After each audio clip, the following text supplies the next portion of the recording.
Hello, this is Andy Reistetter on a journey to Olympic golf. I'm here at TPC Sawgrass with 12-time PGA Tour winner and 1985 Players Champion, Calvin Peete. Mr. Peete, how are you doing today? I'm doing just fine, and at 70 years old, I'm just happy to be anywhere on this side of the divot. No, I'm doing just fine. And you mentioned how in 1968 you saw Lee Elder playing Jack Nicklaus in a playoff on TV, and you basically doubled your regime and really worked even harder. Right. And then in 1978, I believe you won your first tournament, the Greater Milwaukee Open. Came on a tour in 75. Now, Jack Nicklaus and I, we have a history of last rounds and majors. I came on a tour in 75. Naturally, I had to qualify for the Open to get in the Open, so I qualified for the Open. And lo and behold, I'm playing my last round with Jack Nicklaus in the Atlanta Athletic Club, first time to open that move south. And I said to myself, man, I've just arrived, but I'm already here. I'm playing with the best golf in the world last round. What was your strategy in walking first down the fairway? Was it a mental thing or exercise? It was a mental thing, meaning that I did not want to look at the player's back, and I did not want to ever hold my head down. I made bogey. I'm still the first one getting to the next tee.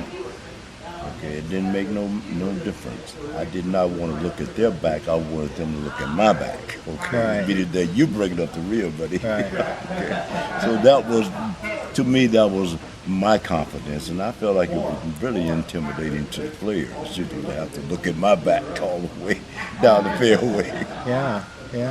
As part of this journey to Olympic golf is to define the Olympic spirit for golfers.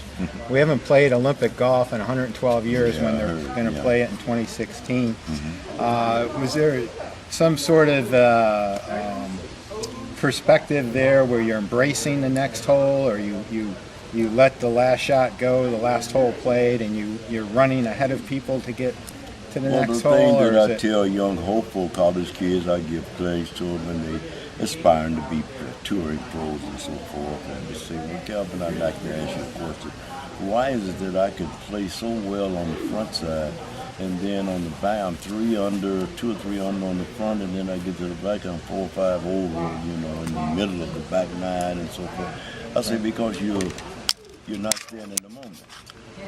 You're either too far behind yourself, or you're too far ahead of yourself. So you got to take each shot as it comes to you, not before.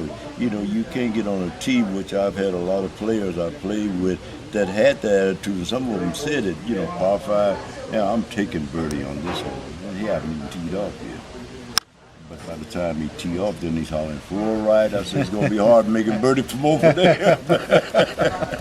You got to stay in the moment. How do you do that, though? I mean, you can read it in a book, it makes sense to you, but how do you do that? I mean, I think that's an individual thing, and I expressed it to kids when I was up in Huntsville. I did a clinic there for the Alabama A&M University in Huntsville, and I was expressing to them that what I did was, to get to that point, was I had to go over my life and find out what was the most pleasant time that I ever had. And the most pleasant time for me was when I was learning to play golf. And so when I started thinking about that pleasantry, hitting balls, and I'd rather practice than play at that time. Many times, I got my little weekend hackers, I know I'm gonna make $60 or $70. I said, no, guys, I think I'm gonna practice there. But I just really enjoyed that. So that was the most enjoyable time for me. But when I got to the tour, that whole attitude changed. Now I'm gritting my teeth, I'm trying to beat somebody, whole attitude changed, man. Yeah. Now, you played in 2 Ryder Cups. Yes. What do you think it would be like to play in the Olympics? Well, that's what I feel like, and I felt that each of us felt the same way, that we were like playing in the Olympics, because we were representing our country. So golf in the Olympics is deservingly so. It should be there, because you're representing your country in one of the greatest sports arenas in the world, and that's the Olympics, So that's what I feel like when we played the Ryder Cup. We were like playing in the Olympics, we represented our country, and what other what greater representation can you give than to represent your country, other than to represent God? Now, okay. Absolutely. Right. Golf is a game that you never stop learning. You see, we became professional golfers, but we were like doctors, practicing doctors. See, we were practicing pros. We never learned the game. So that's what keeps us going back, because we can't perfect it. But by that same token, see, golf is just probably the only sport that really introduce you shoulder to shoulder, or mano to the most important people in your community. You're going to run into them on the golf course. The mayors, the judges, the doctors, the lawyers.